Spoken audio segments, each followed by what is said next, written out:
what was your motivation?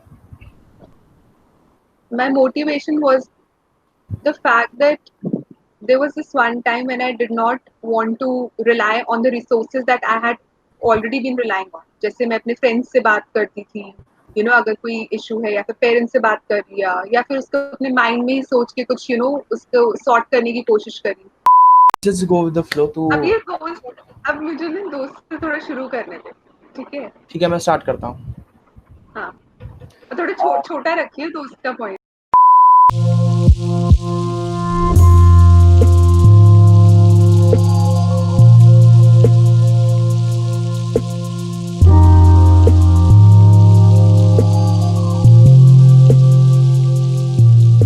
Good morning, good afternoon, good evening, ladies and gentlemen. Today we have Rachel Dhaya with us, and she is a very old friend of mine. And so जब मैंने सोचा कि मेरे को ऐसा कुछ webcast या कुछ करना है, and you were the first person who came into my mind, and I called you that day. And जिस दिन सुबह आया उसी दिन दोपहर को मैंने कॉल करा, मैंने कहा रेशल ऐसा ऐसा चल रहा है मेरे दिमाग में, बता क्या करूं. And she was like कि नहीं, it's a good idea. Try to take it forward and let's see where it goes. So we are here today and let's see where this goes. So Rachel, would you like to start the webcast with your intro? Yes, Jatin, thank you so much. So, as Jatin has mentioned, my name is Rachel. I'm 22 years old and I'm a student. And I'm currently pursuing Masters in Applied Psychology from Jamia Millia Islamia University. Okay, so you volunteer for an NGO Yes. named Pravah. So tell us something about that. What do you guys do? Okay, so I have been associated with Prabha for the past 2 years, and Prabha is a non-profit organization that is based in Delhi, and they have been working on different issues that center around youth development. So at present, I am a part of a program which is known as Smile Professional, where I am co-leading this project with another uh, professional, and we are supporting young people in being able to implement their own social action project, and the program is called Smile Fellowship. So in the year 2018, I was also part of the same program, the Smile Fellowship program, which is an 8-month long learning and leadership journey. And now you have been doing this for what, 2 years? 2 long years? Yes, so earlier as I mentioned, I was a part of this program where I was implementing a project in a semi-urban community known by the name of Savda Ghebra, which is on Delhi-Haryana border. And the issue that I was working on was sexual and reproductive health and rights. But now I am co-leading this particular program with another young person like me. So now we are supporting another cohort of fellows to be able to run their own social action projects in different thematic. Okay, so as a viewer, I can imagine एक question आ रहा होगा कि what you started as an 8 month long program, कि वो 2 साल का कैसे हो गया, मतलब what was the value addition? I'm assuming there has to be a value addition if you're committing for this long, more than required time duration. So but कुछ memories, कुछ experience ऐसा होगा जो तेरे को लगेगा कि यार this will be the highlight of my Prava journey. या सो प्रभा में मैंने लाइक अब एक प्रोजेक्ट पे तो काम करा ही है, बट उससे ज़्यादा मुझे ऐसा लगता है कि मैं यहाँ के बहुत पॉजिटिव बन गई हूँ. लाइक मेरे को एक होप मिला इस स्पेस से. I become a very positive person. And apart from that मुझे ऐसा लगता है कि मैं यहाँ पर आकर I have come to be my authentic self.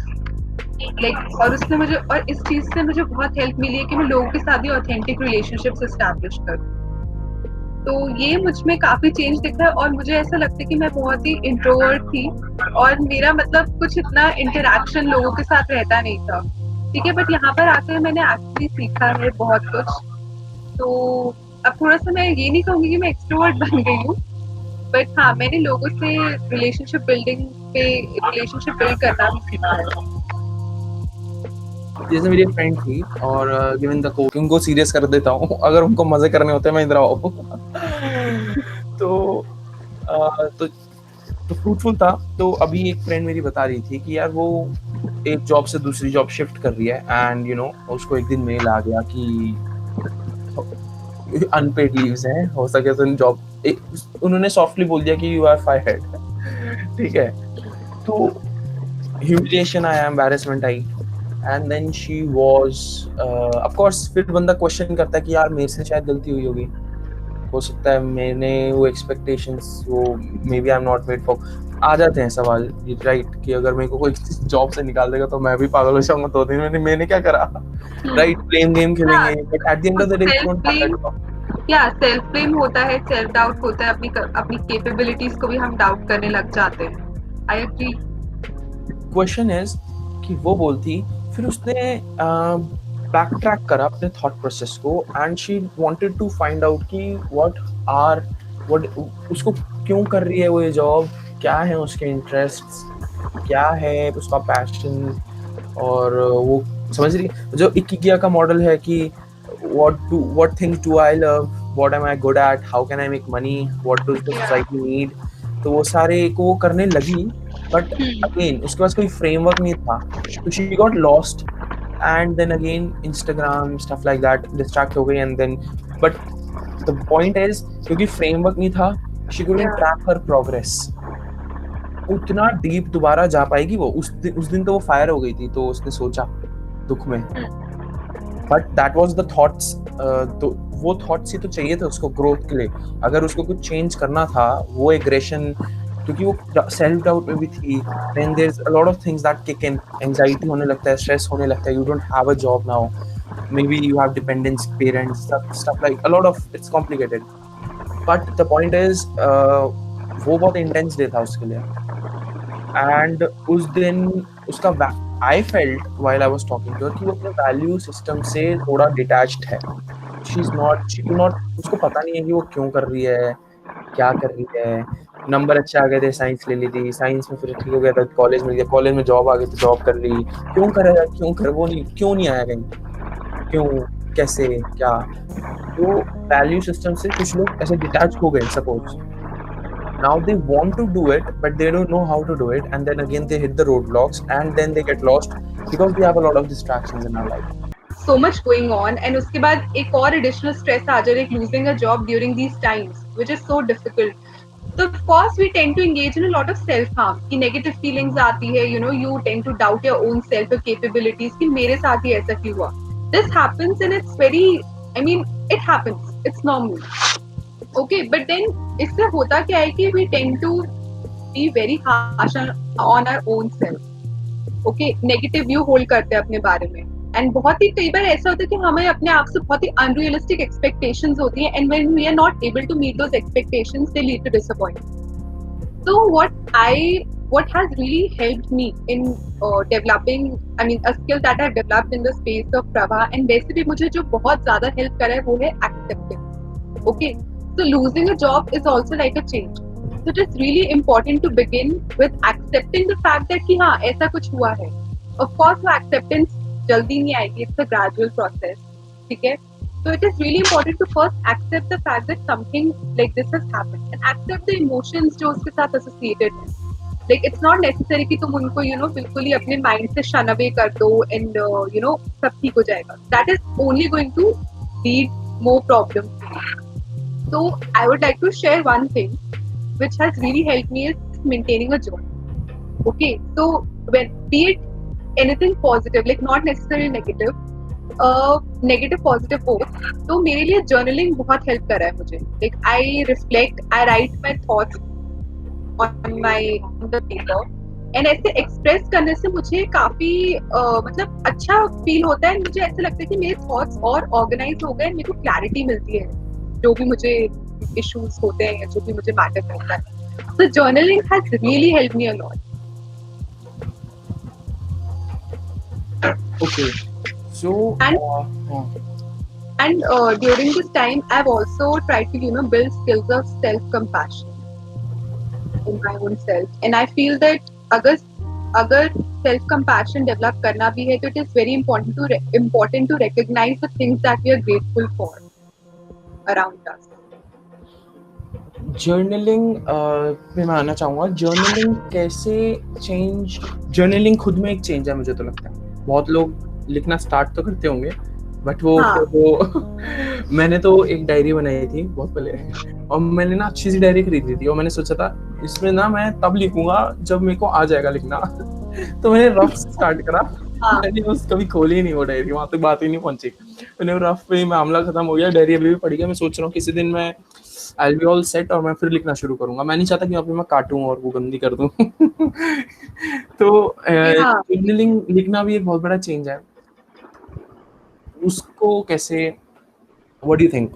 So then I also have something मैं भी बताऊंगा हाँ, तो हुआ कैसे क्या ओवरकम था करना। कि मुझे जैसे मैं I used to read books, उसमें लिखा होता था, या फिर साइकोलॉजी में भी बोला जाता है कि for your own greater emotional wellbeing journaling is very cathartic and therapeutic. तो ये सुना था, एंड देन काफी लोगों को भी ऐसे आसपास देखा था जो डायरीज मेंटेन करते हैं, कुछ कुछ लिखते हैं। बट देन मुझे भी ये था कि हाँ, मैं कभी लिखूंगी। लाइक कभी कभी I when I used to feel like mental overload हो जाता था, इन्फॉर्मेशन ओवरलोड होता था, सो मेरा मन करता था कि मैं लिखूं, but then I used to procrastinate कि okay, maybe some other day मैं लिखूंगी। मेरा तो अलग ही इशू था कि मैं तभी लिखूंगी जब, मतलब लिखना चाहती हूँ बट मुझे अभी नहीं लिखना, मैं लिख लूंगी लेकिन, इस टाइप का था मेरा। But then one day I just thought कि नहीं, अब तो मुझे लिखना ही है। ओके तो वो बिकॉज पहले पहले ये था कि मुझे जैसे अगर मैं भी जो एक्सपीरियंस कर रही हूँ या फील कर रही हूँ, तो मुझे इधर उधर से मैं कोई अपनी और रिसोर्सेज यूज करती हूँ। But then there was a time when I think all my resources were exhausted and I resorted to writing a journal. तो what was your motivation? My motivation was the fact that there was this one time when I did not want to rely on the resources that I had already been relying on. जैसे मैं अपने friends से बात करती थी, अगर कोई issue है, या फिर पेरेंट्स से बात कर लिया, या फिर उसको अपने माइंड में ही सोच के कुछ उसको सॉर्ट करने की कोशिश करी। बट देन एक दिन मैंने सोचा कि नहीं, ओवरथिंकिंग से। वो सब, हाँ, वो सब मेरे लिए, मतलब उस दिन ऐसा हुआ था कि वो मेरे लिए काम नहीं कर रहा था। So that's when I thought कि let's start writing. So it helped me build a lot of clarity. And I got a lot of answers for my own attitudes and my beliefs, my behavior, why I was doing what I was doing, things like. Clarity कैसे? So when you start writing, it's all there, like right there in front of you. You can see what you have written, what you have not written. I mean, what at what stage you are at present. What was it like in the past? It's all there right in front of you. So that really helped me. I read it, I reread it, I try to make sense of what I have written and try to link it to certain examples that I've had in my life, certain instances that I've had in my life. So I try to make sense out of all these things. अच्छा, तो you start to analyse the trends of your past, present and potential thoughts. Yeah, like the patterns. I observe the patterns. तो वो patterns से क्या मतलब, कैसे, how do those patterns help?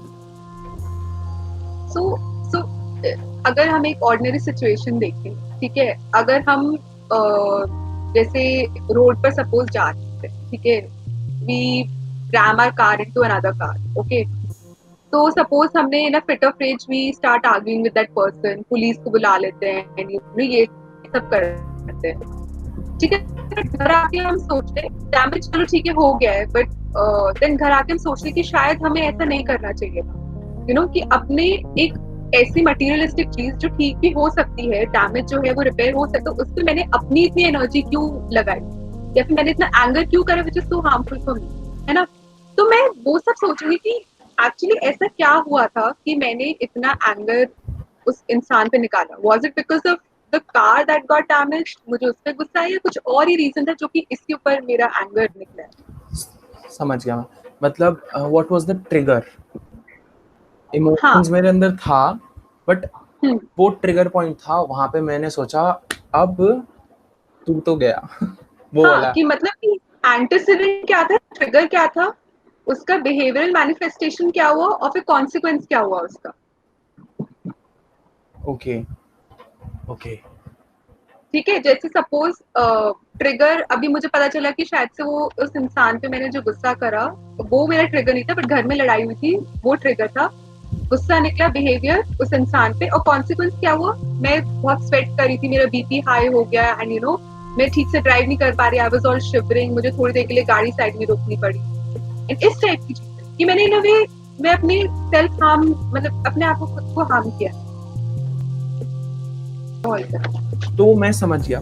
So you by writing a journal, you start to read and to analyze your trends as a human being, और तुम्हें समझ में आता है कि what is my behavior, कि मैं कब कैसे कहाँ कितना रिएक्ट कर रहा हूँ, और मुझे समझ में आ रहा है कि क्या वो रिएक्शंस मेरे हैं कि वो channelling wrong, you know, pulling wrong plugs from the wrong socket, कि वहाँ का गुस्सा यहाँ निकल गया, ये खराब होता है। मैं ऐसे अपने रिलेशनशिप्स भी खराब कर रही हूँ, हु नोज कि कहाँ का कहाँ निकल गया। बट जर्नलिंग से we try to slow down, and you know that is what you are trying to say. Yeah, so basically it's a self-monitoring exercise. Okay, so बस अब मेरा एक क्वेश्चन है, मुझे समझ में आ गया चेंज कैसे करना है, बट मेरा एक क्वेश्चन है, मैं इतनी मोटिवेशन लाऊंगा कहाँ से? Hi everyone, I hope you guys liked the video, and if you know someone who makes a similar content or has a story that needs to be shared, please feel free to reach out to us at crosslifenetworks@gmail.com. And if you have an interesting opinion that you'd like to share, please do that in the comment section below. Subscribe the channel, and I will see you in the next webcast.